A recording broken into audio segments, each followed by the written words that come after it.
Hello learners, welcome to educational channel. इस educational channel पर मैं आप लोगों को NTA UGC NET paper 2 education subject का हर एक यूनिट इन डिटेल्स में पढ़ाऊंगी।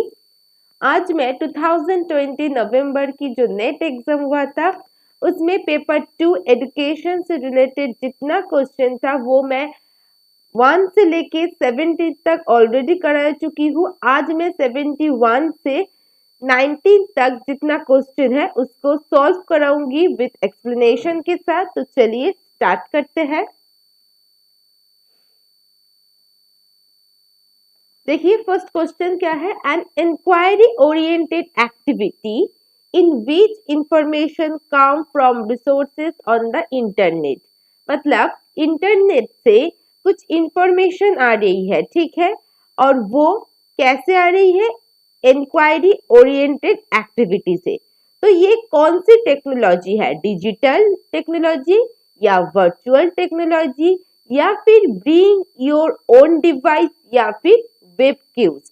देखिए ये एकदम से न्यू टॉपिक है आप लोगों के लिए। तो ये जो फोर्थ ऑप्शन दिया हुआ है, चार ऑप्शन को ही पहले हम लोग समझेंगे, देन इसका सही आंसर क्या होगा उसको देखेंगे, ठीक है। तो चलिए देखते हैं। तो फर्स्ट वेब क्वेस्ट के बारे में समझते हैं कि वेब क्वेस्ट क्या होती है। A web quest is an inquiry oriented activity. तो वेब क्विज एक ऐसा एक्टिविटी है जो कि इंक्वायरी ओरिएंटेड है, इन विच सम और ऑल ऑफ इंफॉर्मेशन, यहाँ पर इंफॉर्मेशन आती है इंक्वायरी ओरिएंटेड एक्टिविटी से, लर्नर में से, जहां पर लर्नर इंटरैक्ट कर सकेंगे with comes from resources on the internet. मतलब इंटरनेट से इंफॉर्मेशन के साथ लर्नर इंटरैक्ट करेंगे, ठीक है। Optionally supplemented with video conferencing, जो कि वीडियो कॉन्फ्रेंसिंग के थ्रू होगा। Web quest are based on a constructive learning theory. तो वेब क्वेस्ट को हम कंस्ट्रक्टिव लर्निंग थ्योरी भी कह सकते हैं। ये एक project based learning and teaching है जहां पर मेन स्ट्रीम पर एजुकेशन को लेके आया जाता है, ठीक है। चलिए नेक्स्ट नेक्स्ट ऑप्शन था डिजिटल टेक्नोलॉजी। डिजिटल टेक्नोलॉजी क्या होती है? ये एक इलेक्ट्रॉनिक टूल्स होती है। देखिए यहाँ पर पिक्चर्स में दिया हुआ है, सभी एक इलेक्ट्रॉनिक टूल्स है, ठीक है। टूल्स होगा, सिस्टम होगा, डिवाइस होगा या फिर कुछ रिसोर्सेस होगा जिसके थ्रू आप जेनरेट कर सकते हो इंफॉर्मेशन को, स्टोर कर सकते हो। मतलब लैपटॉप पर आप कोई स्टोर कर रहे हो या आपकी टैब या फिर मोबाइल फोन पर इंफॉर्मेशन को स्टोर कर रहे हो, ठीक है। प्रोसेस कर सकते हो, डाटा को जनरेट कर सकते हो।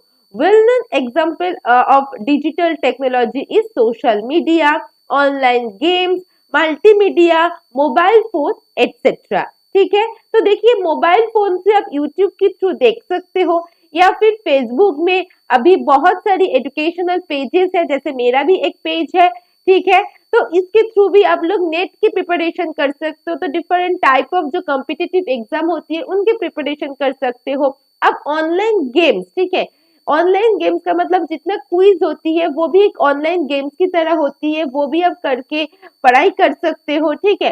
तो जितना भी सोशल मीडिया होती है, ऑनलाइन गेम्स होती है, मल्टीमीडिया होती है, मोबाइल फोन होती है, आपकी लैपटॉप हो गया, टैब हो गया, इन सारी चीजों के थ्रू जब आप कुछ सीख रहे हो, ठीक है। चलिए, तो digital learning is any type of learning that uses technology. मतलब डिजिटल लर्निंग हो गई आपकी टेक्नोलॉजी को यूज करके जब आप कुछ सीख रहे हो तो उसको हम डिजिटल टेक्नोलॉजी लर्निंग कहते हैं, ठीक है। नेक्स्ट है BYOD, ठीक है। BYOD का मतलब क्या है? देखिए, classroom digital device would not only purchased bye school. BYOD की देखिए यहाँ पर फुल फॉर्म भी दिया हुआ है, रुको मैं दिखा देती हूँ आप लोगों को। ब्रिंग योर ओन डिवाइस, ठीक है।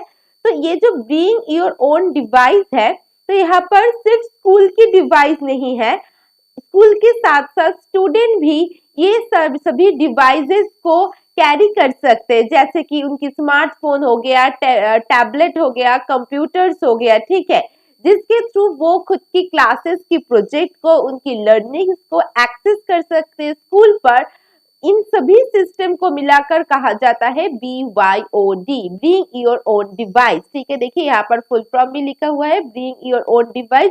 यहाँ पर देखिए एक हाथ भी है एक बैग पर, सभी डिवाइस एक स्टूडेंट्स लेके जा रहा है, ठीक है।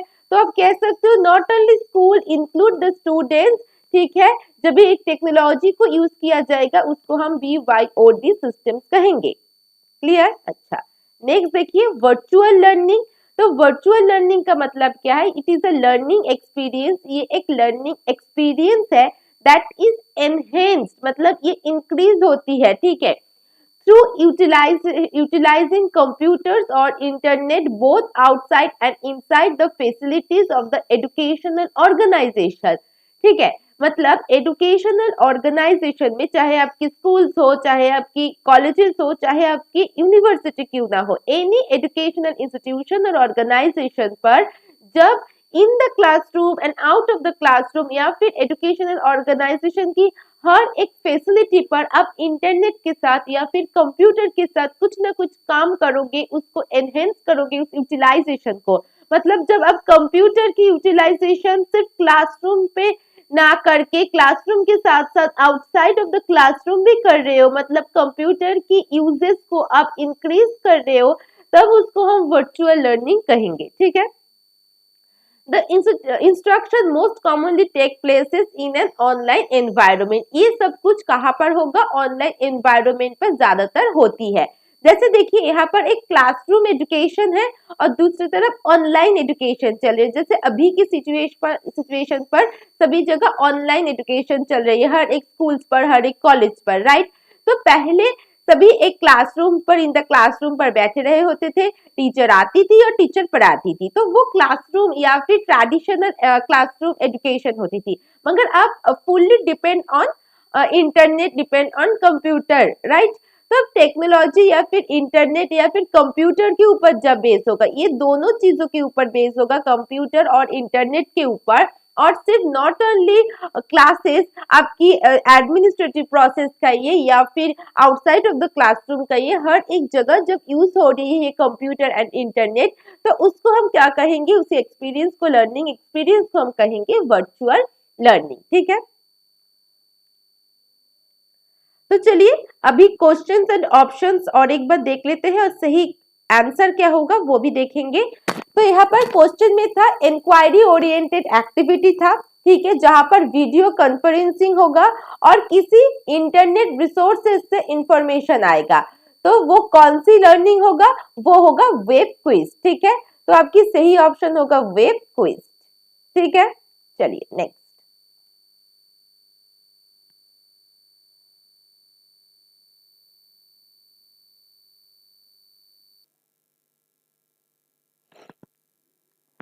नेक्स्ट देखिए क्या है कि हाइपोथेसिस इन अ रिसर्च, ठीक है। हाइपोथेसिस, एक गुड हाइपोथेसिस को अगर हम लोग रिसर्च में क्रिएट करेंगे तो वो गुड हाइपोथेसिस की जो कुछ क्राइटेरिया होती है, वो क्राइटेरिया क्या क्या होगा। जब ये मैंने रिवाइज क्रैश कोर्स एंड आपकी कंप्लीट क्रैश कोर्स पर पढ़ाया था और मैंने बताया भी था कि ये क्वेश्चंस आती है, बहुत बार पूछती है, ये आपकी रिपीटेड क्वेश्चन भी है, ठीक है। देखिए ये क्वेश्चंस आया भी है। तो चलिए जो भी ऑप्शंस है, पहले ऑप्शंस को देख लेते हैं। फर्स्ट है सिंप्लिसिटी ऑफ एक्सप्लेनेशन, मतलब जो एक्सप्लेनेशन होगा आपकी वो सिंप्लिसिटी के साथ होगा, ठीक है। नेक्स्ट क्या है? प्लॉसिबिलिटी ऑफ एक्सप्लेनेशन, ओके, आपकी एक्सप्लेनेशन पर प्लॉसिबिलिटी आएगी। नेक्स्ट है आपकी high difficult to verify the postulated relation, आपकी जो रिलेशनशिप होगा, ठीक है, वो वेरीफाई होगा और वहां पर एक हाईली डिफिकल्टी होना चाहिए, ठीक। नेक्स्ट क्या था? Not related to an existing theory, मतलब जिस थ्योरी आप बना रहे हो उस थ्योरी के साथ आपकी हाइपोथेसिस रिलेट नहीं होना चाहिए, ये यहाँ पर कहा है। चलिए नेक्स्ट क्या बोला है देखते हैं।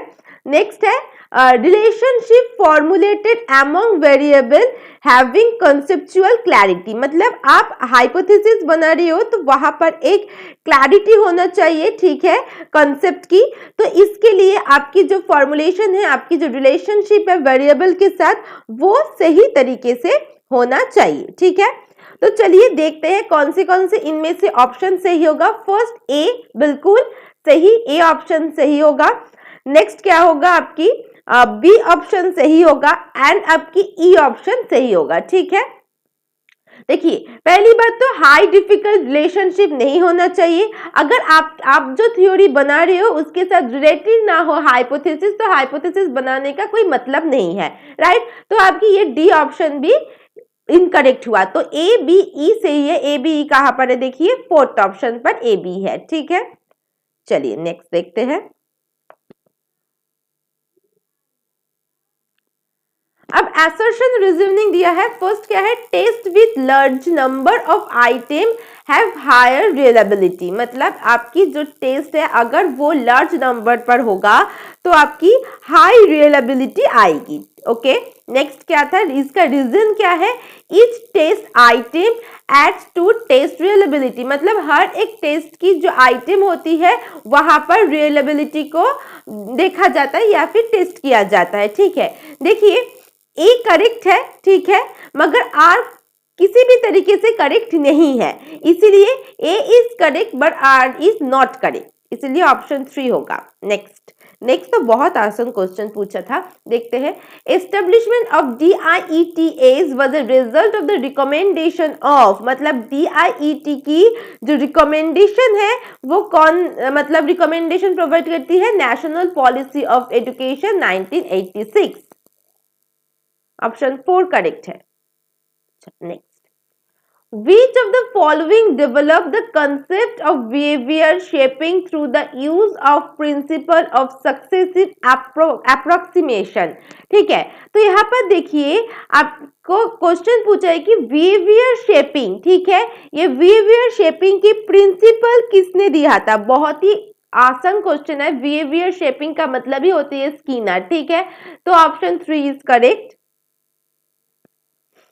77, a teacher finds that the distribution of scores for a self-made test, मतलब self-made test के लिए आप कुछ scores को distribute कर रहे हो, ठीक।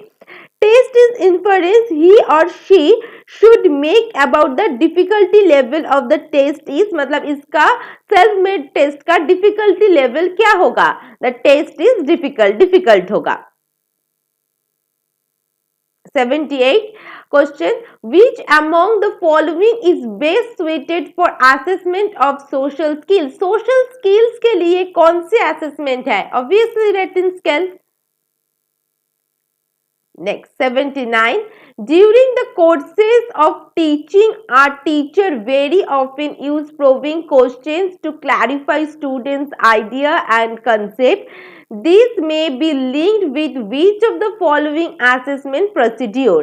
ठीक है, तो इसका मतलब जब भी आप कोई भी क्वेश्चंस करते हो तो आपकी जो स्टूडेंट्स की आइडिया है, स्टूडेंट्स की कंसेप्ट है, ठीक है, वो सारी क्लैरिफाई होना चाहिए। ठीक है, और मतलब हर एक जगह पर आपकी क्लैरिफिकेशन होना चाहिए स्टूडेंट की, तो वहां पर कौन सी असेसमेंट होगा, तो वहां पर आपकी फॉर्मेटिव जो असेसमेंट है वो होती है। तो देखिए ड्यूरिंग द कोर्स जब चल रही है उस समय आप कोई असेसमेंट ले रहे हो और उस असेसमेंट के थ्रू आपकी स्टूडेंट्स की जो आइडिया है, जो कंसेप्ट है वो क्लैरिफाई हो रही है। ठीक है, तो वो फॉर्मेटिव असेसमेंट ही होती है, राइट।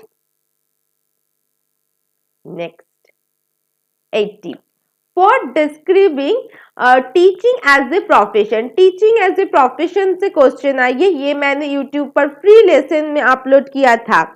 तो देखिए which of the following statements are most appropriate, कौन सी स्टेटमेंट सबसे ज्यादा एप्रोप्रिएट है। ठीक है, चलिए पढ़ते हैं एक एक करके। लॉन्ग और short duration of training has effect on making teaching skill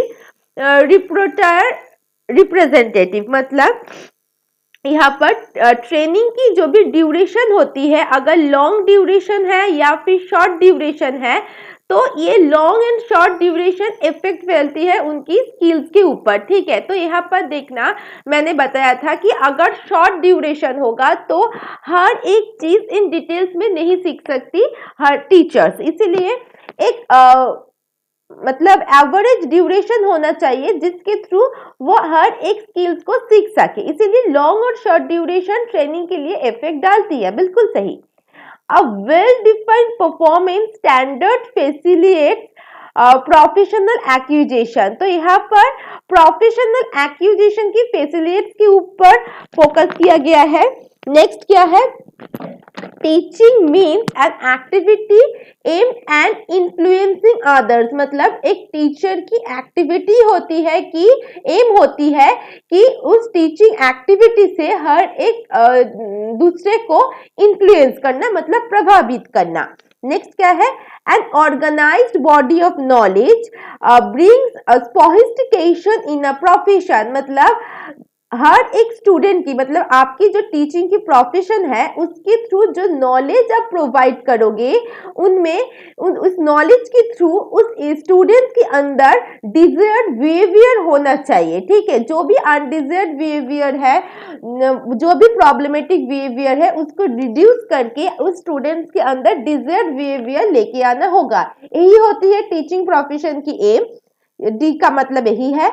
ई का मतलब है teaching and learning like selling buying transaction. Teaching and learning का एक सेलिंग और बाइंग की ट्रांजैक्शन है, मतलब आप कुछ बेच रहे हो, ऐसी कुछ है टीचिंग? नहीं, बिल्कुल नहीं। तो ई ऑप्शन बिल्कुल गलत होगा, और जिसके ऑप्शन में ई है, जैसे कि देखिए 1 में ई है वो गलत हो जाएगा, 3 में है वो भी गलत हो जाएगा, राइट। तो 2 पर क्या क्या है? देखिए ए बी सी है, और 4 पर है ए बी डी। तो ए और बी, ठीक है, दोनों पर ही है। तो हमें देखना होगा कि सी एंड डी में कौन सी होगा। देखिए सी एंड डी में कौन सी एप्रोप्रिएट ऑप्शन होगा। तो देखिए डी ऑप्शन एकदम से एप्रोप्रिएट है, क्योंकि टीचिंग का एम ही होती है कि स्टूडेंट्स के अंदर जितना भी अनडिजायर्ड बिहेवियर है उसको रिमूव करके डिजायर्ड बिहेवियर को ट्रांसफॉर्म करना, राइट। तो डी ऑप्शन बिल्कुल सही है, सोफिस्टिकेटेड ये होती है।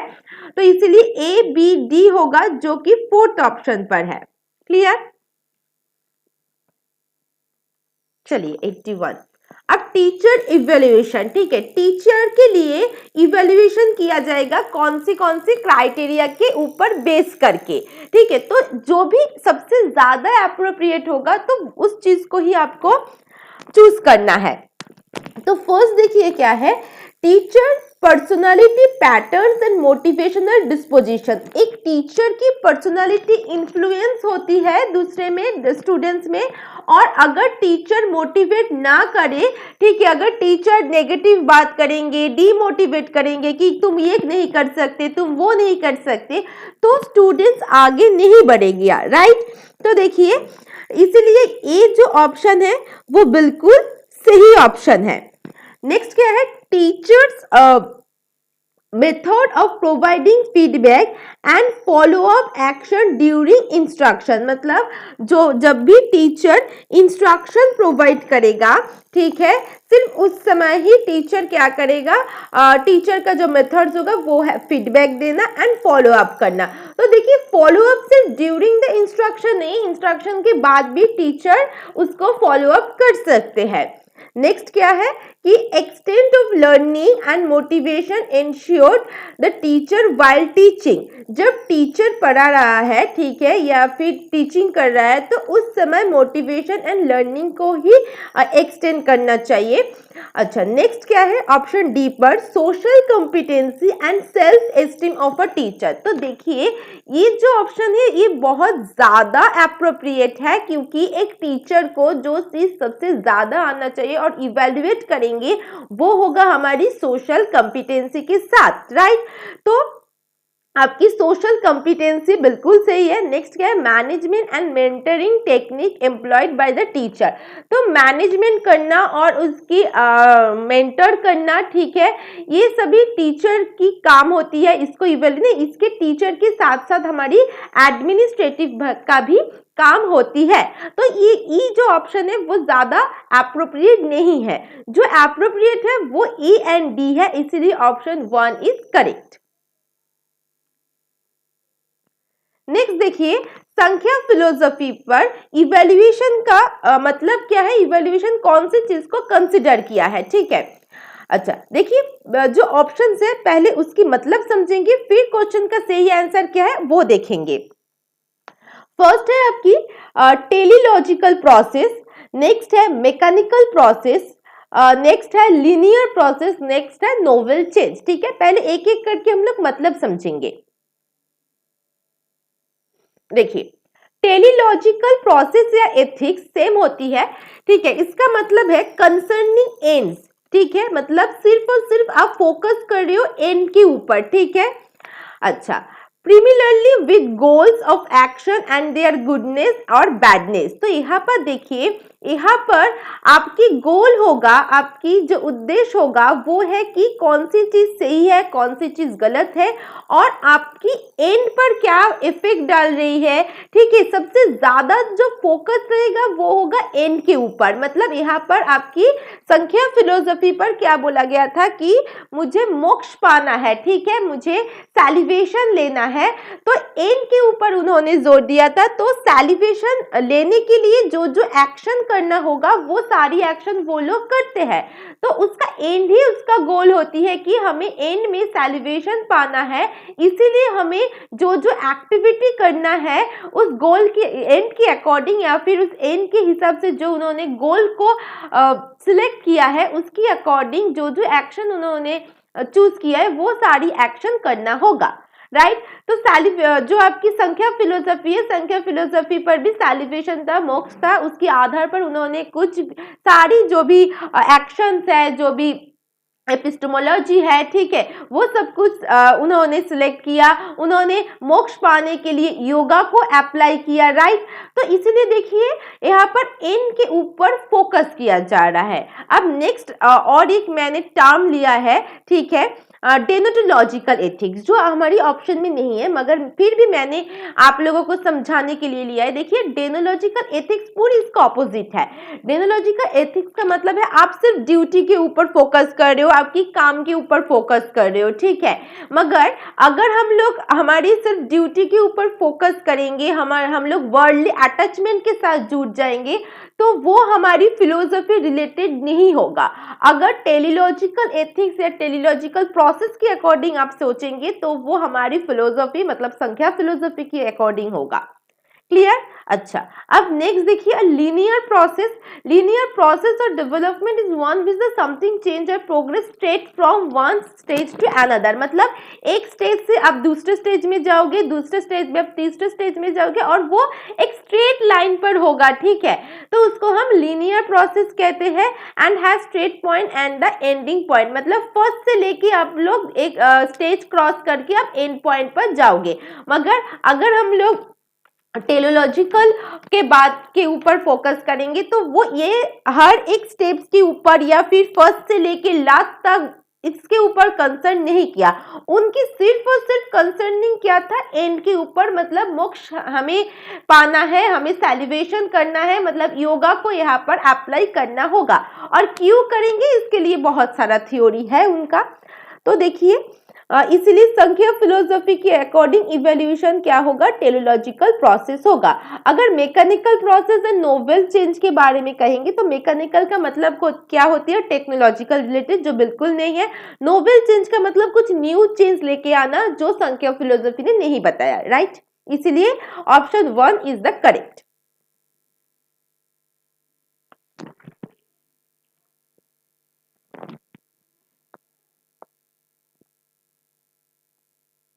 नेक्स्ट देखिए, नेक्स्ट यहाँ पर लिस्ट 1 एंड लिस्ट 2 करके टीचर एजुकेशन के कुछ मॉडल्स और उसकी डिस्क्रिप्शन दिया हुआ है। तो पहले competency based, behavioristics and inquiry oriented को समझेंगे। ठीक है, बहुत सारी लर्नर्स ने इसको गलत करके आया है।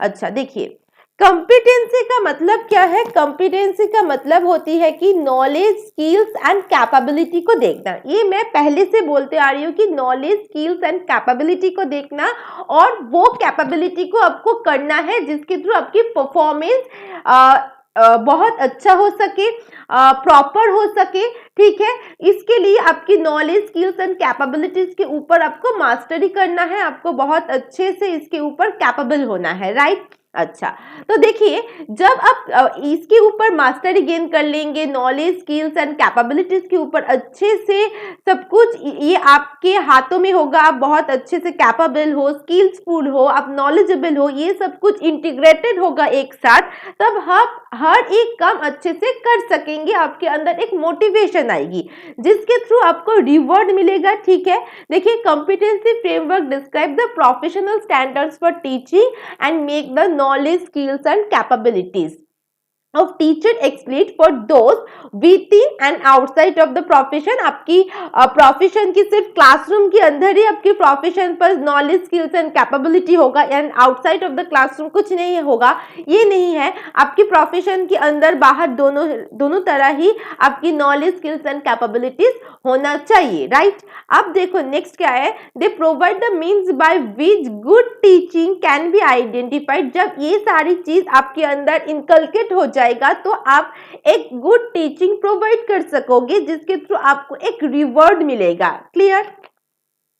अच्छा, अब इंक्वायरी बेस्ड टीचिंग का मतलब समझ लो। इंक्वायरी का मतलब क्या है? क्वेश्चन करना, राइट। तो यहाँ पर सिर्फ टीचर ही कुछ बोलेगा, ठीक है, learner as a passive role सिर्फ सुनेगा, ये नहीं है। ठीक है, teachers telling students what they need to know, मतलब यहाँ पर सिर्फ और सिर्फ टीचर बोलेगा कि जो जानना चाहता है स्टूडेंट, ये नहीं होगा। यहाँ पर स्टूडेंट्स को एनकरेज किया जाएगा, किसके लिए? क्वेश्चंस पूछने के लिए, उनकी आइडिया को शेयर करने के लिए। ठीक है, तो यहाँ पर जो क्वेश्चंस होती है, ठीक है, इसके ऊपर बेस करके ही इंक्वायरी बेस्ड लर्निंग्स हुई है, इसकी नाम।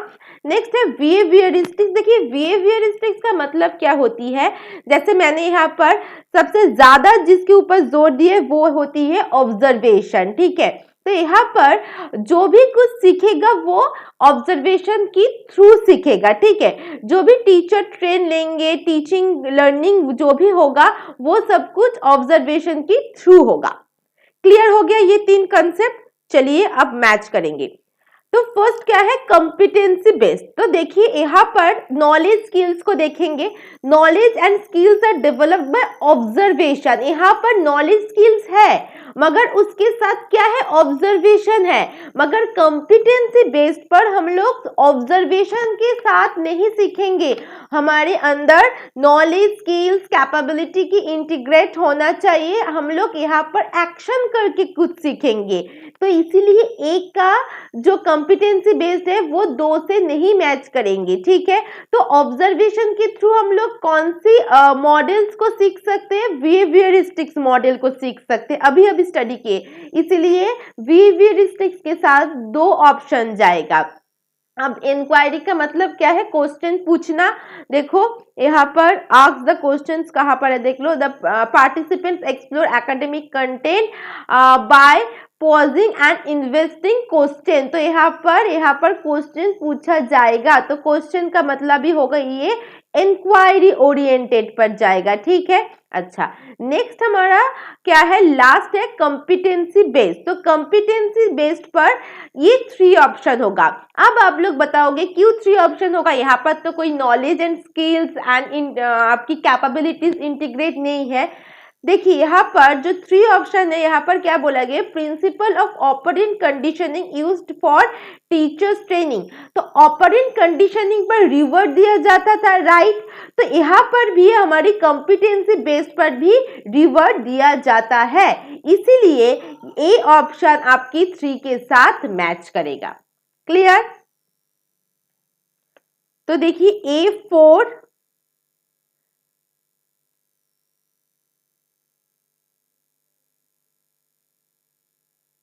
सॉरी A4 नहीं, A3, B2 एंड C1, ये 3 ऑप्शन करेक्ट हुआ। ठीक है,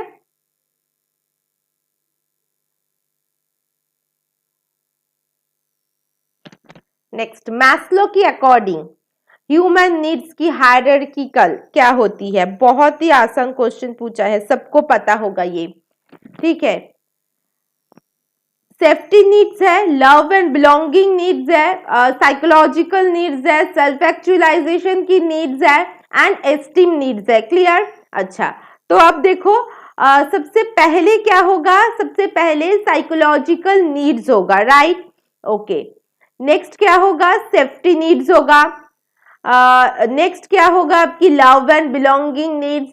नेक्स्ट होगा एस्टीम नीड्स एंड लास्ट होगा सेल्फ एक्चुअलाइजेशन नीड्स। इसलिए ऑप्शन 1 इज करेक्ट। ये बिल्कुल आसान था।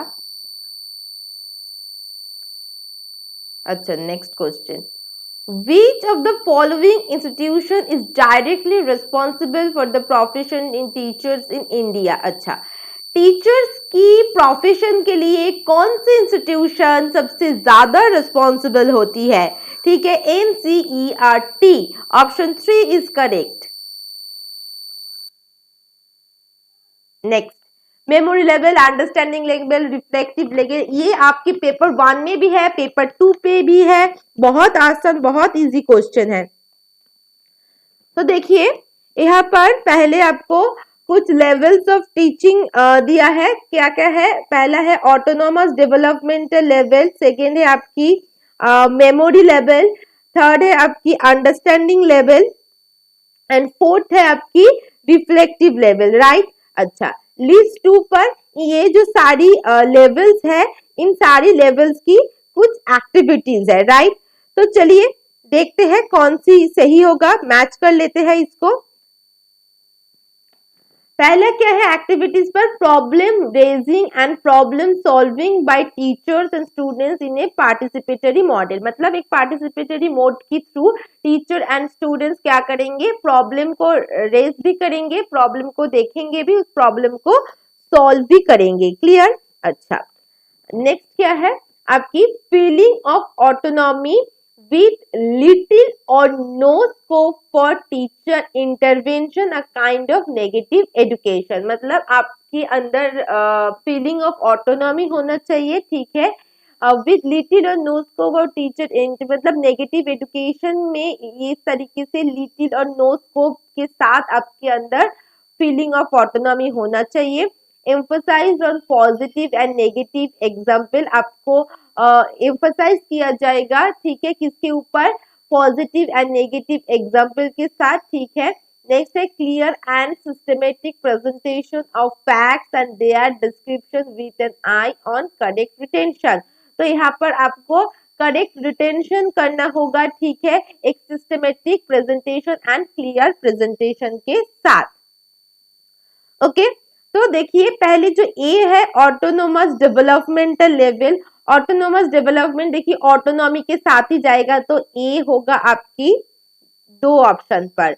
अच्छा, नेक्स्ट है आपकी मेमोरी लेवल जो कि 4th ऑप्शन पर जाएगा। रिटेंशन का मतलब ही क्या होगा? मेमोरी लेवल होगा। नेक्स्ट क्या है? अंडरस्टैंडिंग, तो अंडरस्टैंडिंग आपकी जाएगी ये सी के साथ, ठीक है। एग्जाम्पल के साथ आपको पॉजिटिव एंड नेगेटिव दोनों को ही समझना होगा, एग्जाम्पल्स है। मैंने ये कीवर्ड समझाया था, जो भी revise crash course and complete crash course की हो आप लोगों को पता है। नेक्स्ट क्या है? रिफ्लेक्टिव लेवल, तो ये जो रिफ्लेक्टिव लेवल है वो जाएगी आपकी 1 में, ठीक है। तो ये सभी चीज कहाँ पर है देख लो थोड़ा सा,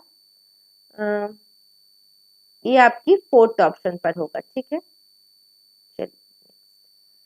नेक्स्ट है WBL स्टैंड्स फॉर, WBL की फुल फॉर्म क्या है? ये पूछा है, वेब बेस्ड लर्निंग है, ये तो आसान था। अच्छा, ये मैंने आप लोगों को एग्जाम की आई थिंक 3 वीक की 4th वीक के पहले कराया है, एनोवा की, राइट। पूरी की पूरी 1 वे एनोवा, 2 वे एनोवा कैसे कैलकुलेट करेंगे, ये सारी चीज आप लोगों को मैंने समझाया था, प्लेलिस्ट पर अभी भी है। तो देखिए इनमें से ही क्वेश्चन आए और बहुत ही सिंपल वे में आई है कि ये जो आपकी एफ की वैल्यू है, ठीक है, मतलब एनोवा को अगर आप ये जो एफ है इसकी वैल्यू को अगर आपको कैलकुलेट करना है तो कैसे करेंगे? तो कैलकुलेशन का सिंपल फॉर्मूला होती है कि आपकी एम एस बी के साथ डब्ल्यू को यहाँ पर डिवाइड करना, सॉरी एम एस बी के साथ एम एस डब्ल्यू को डिवाइड करना। तो देखिए एम एस बी हो गया ये part and M S W हो गया ये पार्ट, राइट। तो 23 पॉइंट 23.5 633 को डिवाइड करेंगे आप 7.62 के साथ। अब देखो आपको कैलकुलेशन करने की भी कोई जरूरत नहीं है क्योंकि यहाँ पर सिर्फ डिवीजन दिया हुआ है जो कि ऑप्शन 3 पर है, इसलिए ऑप्शन 3 इज करेक्ट। कितना आसान क्वेश्चन पूछा था इस बार, बहुत ही ज्यादा। और ये जो कैलकुलेशन ये मैंने आप लोगों की फ्री लेसन पर भी अपलोड किया था, प्लेलिस्ट पर अभी भी है, जाकर देख सकते हो रिसर्च की प्लेलिस्ट पर। अच्छा, next 89, the right to free and compulsory education. बहुत ही आसान क्वेश्चन है। Right to free and compulsory education कौन सी आर्टिकल्स पर है? प्राइमरी एजुकेशन के लिए आर्टिकल 21A 2009। ये क्वेश्चन एकदम पहले पहले आती थी, देखिए ये आ गया इस बार और पूछ लेते भी है। अच्छा, next and last question, who has proposed that organization shall eliminate the need of quality, ये कर लिया, क्वालिटी सुपरविजन प्रोसेस है यहाँ पर। तो क्वालिटी सुपरवाइज करना मतलब इंस्पेक्शन मेथड्स, ठीक है। तो इंस्पेक्शन मेथड्स को एलिमिनेट करेंगे, किसने कहा था? पोकायोके ने कहा था। क्यों कहा था? क्योंकि मैंने पढ़ाया था आप लोगों को कि पोकायोके ने ये कहा था कि ऐसे डिवाइस करो, ऐसे प्रोसेसिंग करो जिसमें गलती होने की संभावना ही ना आए, मतलब इंस्पेक्शन करने की जरूरत ही ना हो, फर्स्ट टाइम पर ही आपकी सब कुछ सही होगा। इस हिसाब से आपको मैन्युफैक्चर करना है। जैसे कि प्लेट में उन्होंने एक एक्सपेरिमेंट दिया था, मैंने वो भी बोला है आप लोगों को लाइव क्लासेस पर, अभी भी है वो पोकायोके की थ्योरी, जाके आप लोग प्लेलिस्ट से देख सकते हो। मैंने हर एक चीज प्लेलिस्ट पर इंक्लूड कर देती हूँ क्योंकि आप लोगों को देखने में पढ़ने में आसानी होगा, इसलिए। तो पोकायोके का मानना है कि हम लोग पहले जैसे कि पेन ड्राइव को अगर आप उल्टा लगाएंगे आपकी पीसी पर या फिर आपकी फोन पर, ठीक है, तो वो आपकी पेन ड्राइव चलेगा नहीं, राइट। तो ऐसे मैन्युफैक्चर करो, ऐसा प्रोडक्ट बनाओ, ऐसा प्रोसेसिंग करो जिसके थ्रू गलती होने की संभावना ही ना है, इंस्पेक्शन तो बहुत दूर की बात है, राइट। इसलिए पोकायोके ने क्वालिटी सुपरविजन या फिर आपकी जो इंस्पेक्शन मेथड्स है उसको एलिमिनेट करने के ऊपर फोकस किया था। जितना हो सके उतना कम करो, ठीक है। तो चलिए और एक बात मैं बता देती हूँ आप लोगों को कि जो 2020 की एग्जाम आ रही है, ठीक है, जून जुलाई में, उसके लिए अगर आप लोग कंप्लीट क्रैश कोर्स करना चाहते हो तो आप लोग कर सकते हो। 5 जनवरी से क्लास स्टार्ट होगा, रजिस्ट्रेशन चालू है। तो ये मेरा कांटेक्ट नंबर है 8335908896। कोर्स फ्री होगा, बोथ पेपर के लिए 2500, सिर्फ 1 टाइम पेमेंट करना है। Live class provide MCQ per unit, मतलब लाइव क्लास होगा आपके लिए, हर एक यूनिट के लिए आपको एमसीक्यू प्रोवाइड किया जाएगा, एग्जाम लिया जाएगा। एट लास्ट पूरी खत्म होने के बाद, कोर्स खत्म होने के बाद एक ओवरऑल एग्जाम लिया जाएगा, ठीक है। तो देखिए जिसके थ्रू आपकी पूरी की पूरी प्रिपरेशन रेडी किया जाएगा। तो अगर आप लोग करना चाहते हो, देखिए ये बहुत ही ज्यादा बेनिफिशियल है आप लोगों के लिए, मैं इसीलिए बोल रही हूँ। 2500 में आपकी पूरी कोर्स हो रही है, बहुत ही कम है। तो आप लोग जल्दी से कर लीजिए। ये मेरा कांटेक्ट नंबर है, अगर कोई भी इंक्वायरी है तो आप लोग कर सकते हो। 8335908896 मेरा कांटेक्ट नंबर है, ठीक है। तो चलिए यहीं पर खत्म होती है लेसन। अगर लेसन अच्छी लगी तो प्लीज लाइक कीजिए, शेयर कीजिए, और जो न्यू सब्सक्राइबर्स है, जो न्यू स्टूडेंट्स देख रहे हो, तो प्लीज सब्सक्राइब कर दीजिए। Thank you very much to listening me. Bye bye.